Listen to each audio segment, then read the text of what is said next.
What's going on, awesome people? Happy Sunday to each and every single one of you. I appreciate you joining in on another episode.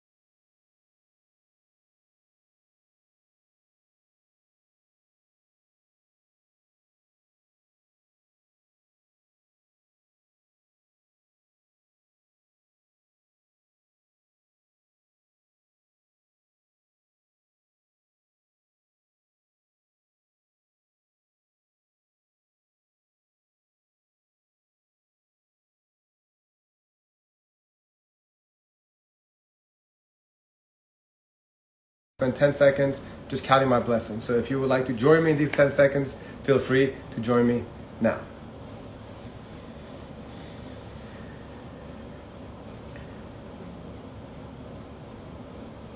All right, thank you. See, that wasn't too bad. Always great to take a moment to appreciate what you have. So here we go as I welcome the one and only Arousha Jahangiri. Thank you everybody for joining on this fabulous Sunday afternoon or wherever you are, morning, night. There you go. Hi, Arousha doing? Hi, Iman John. How are you? Doing great. Thank you so much. Can I ask you to bring the camera a little bit lower right now? Oh, yeah, sure. So we want to be able to see the whole fabulous face. There we go. There we go. Hold on. Let me adjust this. Technical issues. I actually had some audio issues. I'm glad you can hear me. No problem. You can actually bring it a little bit lower too if you can. Okay. I kind of have it on a box, so I don't want to mess up my system. You're good right now. There we go. On my standing desk. So no problem. But thank you so much for joining on this fabulous Sunday. Appreciate you very much. Thank you. Thank you for having me. And hello to everybody joining us live and anybody who's going to watch this later. So definitely. Well, let's jump right into it. Okay. For those who don't know, Arousha, why don't you give a little background about yourself and the career path that you chose and the career path that you chose to at least put on a hiatus while you work on impacting the lives of others. Yeah, well, first of all, thanks for having me. I think what you're doing is awesome. I've caught a couple of the episodes. They're totally informative and fantastic, and it's a great thing you're doing. And I love the gratitude thing you're doing. We're so good to fast to find flaws in our lives. So it's so nice to take just 10 seconds to focus on what's going right instead of our mind always chasing after what's going wrong. Thank you. So a little bit about my personal life before I get to my career. I actually was born in Iran, in Shiraz. So shout out to my Shirazi folks out there. Beautiful city. And I moved here when I was about 2. I went to most of my elementary school in the DMV area. I actually went to Farsi school there too. But then I went back to Shiraz for middle and high school. Yeah, a little bit atypical, I know. And then I came here again. Culture shock. Right. And then I came back here again when I was 17. So, I've lived here 30 years. DC is home. But I did live in Iran in a lot of my formative years. So I feel, I picked up a lot of the Persian culture. But I was a bit of a renegade. I didn't conform quite to the typical expectations of a Persian woman, get married by a certain age, have 1.5 babies, live in the suburbs. Not that there's anything wrong with that. It just wasn't my journey. Yeah. But there were good things about the culture. I feel our culture kind of pushes women and drives us to be independent and successful and kind of stand on our own. I mean, Persian women are, as you said, shirzans, so many of us. And but the downside of that independence is that we have to keep up this facade that we're always perfect and there's never anything wrong and we can't talk about our problems. And even if there is an issue, it's almost okay to talk about physical ailments. But if there's a mental health issue, it's taboo, it's secret, it's like don't tell anybody, and it's not really okay to discuss. So most people, I think, suffer alone or in silence when they have issues. So anyway, back to my story. So I came here at 17, went to college, dental school, like many other Iranians. I was studious, high honors, all the great things. Graduated. I worked as an associate for 5 years for other dentists. And then I decided that I wanted to build my own practice. So about 10 years ago, I bought a practice downtown DC, and then I bought a second one, and I joined them together.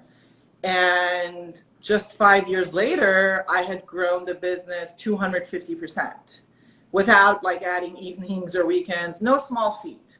So things were good, you know? You were killing it, as they say. I was killing it. I was working hard, playing hard, which is a terrible thing to do for good mental health, actually. I was working under pressure, which again is not a good thing because pressure really taps into your catabolic kind of destructive energy. I'll talk about that more later. But yeah, I was killing it for all intents and purposes. But unbeknownst to myself, I was setting myself up for some major habitual burnout. Little did I know. So, you know, things were good. I was making good money, you know, good relationships, you know, top doctor, all the good jazz. But about 8 years into it, I really started to feel like this unhappiness. It was never enough. I wasn't happy. I had everything, but I wasn't happy. So I decided to hire a coach. And I'm so glad I did because that small step, but very important, changed so many things for me. And as the result of the work that I did on myself, I decided that, wow, this is something I really want to do. And I got the training for it. I went to a good program, you know, I did some research being a studious, you know, doctor. I found a good program. It was about a year. I was still seeing patients during this time. And, you know, I unofficially coached and mentored people, but I'm so glad I did the program because I picked up so many amazing skills. And then the pandemic hit. So pandemic hit. And I'm sorry, I'm talking too fast. Is there anything you want to insert here? No? No. Well, the only thing I was going to ask is when you decided to seek out a coach, what type of coach? Is it a business coach, a life coach? Was it a combined? I actually ended up hiring a career coach who was a dentist who had left dentistry and was doing dentistry and helping dentists find another career.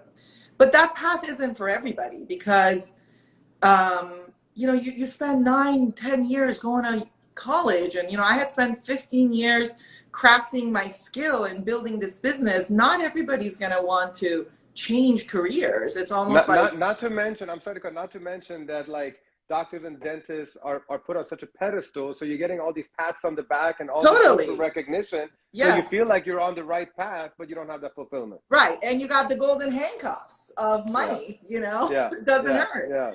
It's just so many. There's the social recognition. It's the you know, monetary, all of it. So pandemic hit. Obviously, us as healthcare workers, we never got a break, Iman. Like, I think we were closed for a month and a half, and even that during that month and a half, I would go in once a week. We were like the freaking Energizer buddies. Because you guys were essential. Yeah, we were just going. Patients were begging us to come back in. We were just go. Energizer bunny plus 5 layers of PPE, literally. That's how we were. And on top of that, I had some personal family issues going on. And so add that to the burnout that I was experiencing and the pandemic and, you know, these personal issues. I just was ready to explode. So I was lucky enough that I found a buyer, and I was able to kind of plan a nice exit strategy for myself. I probably could have stayed and continued to go for another 5 years. Had I had done that, I might have blown up everything that I had built because I couldn't have sustained it anymore. So I found a buyer, and I really wanted to focus on the coaching anyway. You know, deal was done by the end of 2020. And I continued to work for the new owners for about 6 months with the transition. I really wanted a smooth transition for my patients, for my staff. I really cared about the office doing well. It was my baby, you know, I built it. Sure.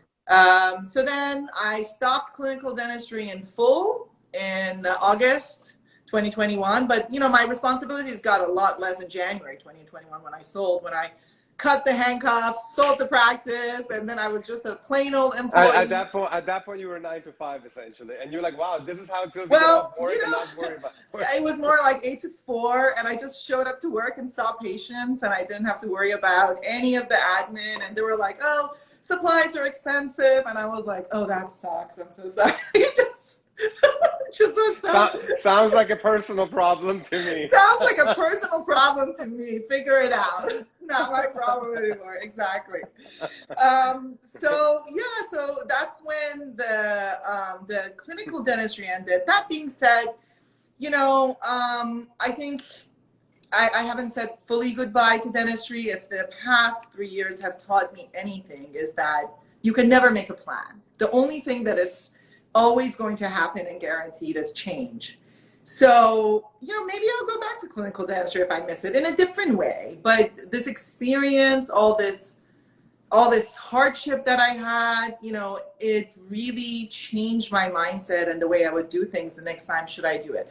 But for now, my focus is mostly on coaching to help my fellow dentists, my fellow doctors, so that they don't get to this point. And I wish that I had hired a coach like 4 years before I experienced the burnout, So let me pause for a second. Is your goal right now to help fellow doctors and dentists and even just business owners to kind of watch out for the red flags, or are you trying to just make them more fulfilled within their careers or explore other careers? So I have two coaching paths. One is called Revive, one is called Thrive. Revive is more the life coaching path, where I'm helping my fellow dentists and doctors kind of revive the joy they once had for their career. They could be in any stages of the burnout. Obviously, the sooner you catch it, the better.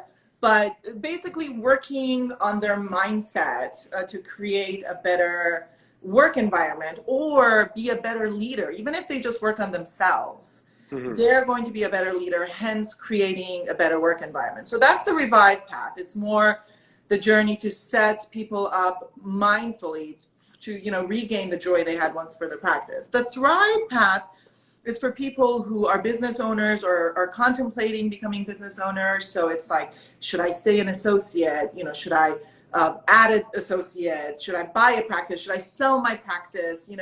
These kind of decisions can truly affect your mindset, your stress level. And when you work with brokers and CPAs, they just want you to make the transaction because they're getting a commission, right?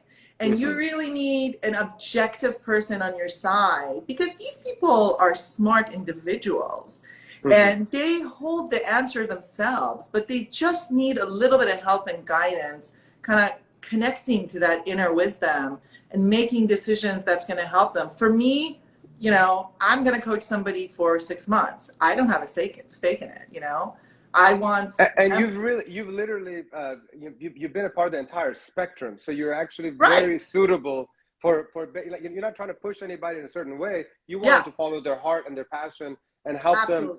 I've been an associate. I've had terrible employers who screwed me over. And when I became an employer myself, I told myself, I'm never going to be that person. I'm going to be a fair and a kind, and I'm going to mentor my associate. And I think I did a pretty good job.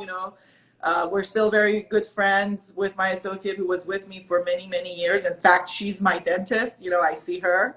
So, that's a lot of trust, a dentist seeing another dentist. So I would say so, yeah. So, I've seen it all. I've been on every end. So tell me, so you have the 5 stages of burnout. Let's see, whoever's watching, let's see if there are any of those stages and they don't even realize it, because first, I'm sure, just like any problem, you have to first accept that there is one, So and you have to identify it. Yes, exactly. So let's walk us through. So I'll try to run through them as quick as possible, but, like the summary version. So phase 1 is the best phase. It's the honeymoon phase. You got tons of energy, creativity, productivity. That's usually when you start a project. Then phase two is the introduction of stress. You end up getting, an onset of stress because a case goes sideways, or, you're dealing with a patient or a staff issue, which, you can't control people. That's usually the hardest part of any business. And it's usually at that onset of stress when the physical manifestations start. So it's lack of sleep, irritability, grinding your teeth, so much seen in dentistry. I mean, it's gone crazy during the That's why I have my night guard, by the way. Just wanted I to do a actually did plug. like a little interview on NPR during the pandemic about how much more bruxism was happening during the pandemic. Wow, I bet. So Carry on, sorry. the physical manifestations start and anxiety kicks in there. The best stage to get help is phase two. But, a lot of people don't realize it at that point. So then we get to phase three, where it becomes chronic stress. And then you're in a vulnerable state physically, mentally. So every little problem becomes a stressor for you. And, that's when things like procrastination kick in, or fatigue, or anger. Anger is a big one. Anger moves you forward. When you blame somebody else, you're like, oh, like I'm going to win no matter what. And so it's kind of like you get into that catabolic energy again, where it's like either you're angry and moving forward by blaming others, or you're feeling all boohoo, me, all victimhood mentality. Mm-hmm. So that's the chronic stress. That's the third stage.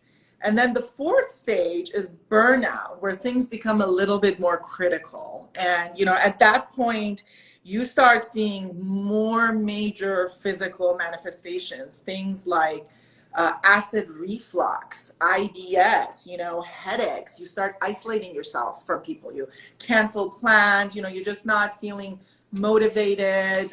There's a lot of self-doubt, like a lot of imposter syndrome going on in that phase.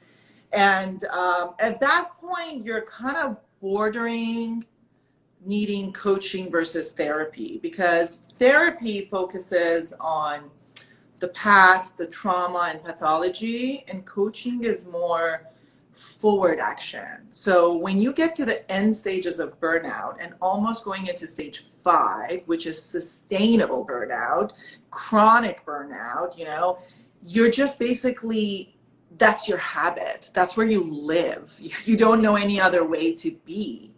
And at that point, the anxiety, everything could lead to more serious things like depression and chronic fatigue, chronic mental illness. I mean, at that point, because you don't feel good. You don't feel motivated. You don't want to get out of bed. You don't want to do anything when you're at that 5th stage, Yeah. Okay, so what do you recommend that people do? I mean, what's the first step when they realize, oh my God, I am actually at step 2? Or basically, depending on, because can you self-identify where you are at this moment? Like, are people in tune with that? It's not so much important to say, hey, I'm level 2, 3, 4, or 5. I think if you're in that level 4 or 5, something's wrong, because your body is physically feeling it. You're just you have major signs of depression. It's so obvious. But in the early stages, it really doesn't matter where you are, as long as you identify that I need help and I need to get help now. And, when I was talking about how, in our culture, we have to keep it together as healthcare professionals, it's even more so, because we're supposed to be the authority. So we can't show any sign of weakness, And so the first thing I think to do is acknowledge with somebody you trust that you need help. And you got to do things that actually help you, like bubble baths and vacations and massages are not going to relieve burnout. You're just wasting your money. I mean, sure, you'll feel good, but the burnout will be there. It's short-term relief. Yeah, have you ever heard of the expression saying, wherever you go, there you are? That's what happens. You go to vacation, there you are. You come back, there you are. It won't go away. So, things that you can do is, there's so many things, but first and foremost, you need to find what gives you joy. So many professionals have always been so laser focused. They've kind of lost themselves in their careers, and they don't even know what truly gives them joy. The ones who have extracurricular hobbies, enjoy, that's fantastic. For those who don't, explore, find out what makes you happy. It could be, you know, cooking, it could be travel, it could be a certain exercise, it could be walking in nature, it could be video calls. You know, a couple of my cousins are on these video calls. My aunt, you know, I call my aunt, I always feel better because she's just a positive source of energy, you know.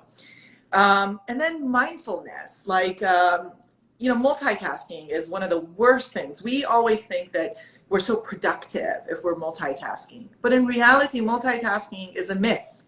Your brain can really focus on one thing at a time. So when you multitask, you're jumping from one focus to another and you're creating anxiety. So, you know, doing different things for mindfulness. For some people, it's journaling. For some people, it's meditation. You know, obviously in coaching, we work with people to figure out, you know, what works for them. Investing in your workspace, you know, making it a mindfully healthy place, investing in yourself, you know, making your environment positive for change. Like if you want to run, put your shoes out by the door. If you want to journal, put your journal on the pillow when you make your bed. You want to do yoga, leave your mat open in the middle of the living room. You know, set yourself up, because you could force yourself to add positive habits, but it's very hard to do that in a negative environment. If you create a positive environment, chances of you staying with it is more. And the most important one is to have compassion and patience. Coaching doctors is really hard, Iman, because especially Persian, I'm sure. They're smart people, right? So what happens is you give them the knowledge, then they expect the change like this. They're like, oh, well, I know it. Why am I not doing it? And they become self-critical, beat themselves more up. They're like, you know, why is this happening? And the reality is change itself has 5 steps. And guess what the last step is after maintenance? I have no idea. Slippage. You go back to your old habits. Like you work so hard. You go from pre-contemplation to contemplation to action and maintenance, and then you go straight into slippage because the old neural pathways are all there, you know? Right. So, you know, be compassionate to yourself, be kind, and take a break before you actually break. Don't, you know, kill yourself, you know, take time off to attend to your needs, really. So how would like a working relationship with somebody like you look like? You know, like is it like a ongoing for months and months? Is it like a short-term thing, like an onboarding, and then you kind of let them go? Yeah, it depends. So usually we start with a consultation call, see what the person's need is. You know, I kind of see if it's a good match, because, you know, I'm not for everybody and not everybody's for me, you know. If we decide mutually that we're a good fit, we move forward. And usually the first step is I do this test. It's called the Eli assessment. The type of coaching that I do is the energy coaching. So the Eli assessment isn't a personality test. It actually measures how you respond on a good day to stimulus and to stress. So then that gives us a little bit insight into like how you, Iman, operate on your good day. Where are your strengths? And then, of course, most people tend to react the same under stress, which is that kind of victimhood and, you know, the anger attitude. And it's not a bad thing. It actually serves you, you know. But by knowing where somebody's strengths are, I help the client kind of see when they're dealt with a stressor, how are they choosing to respond to it? And how long are they choosing to stay in that negative space? When they have more awareness of their powers, most people are actually shocked, because the higher energy levels, you're actually creating energy as you're expelling it.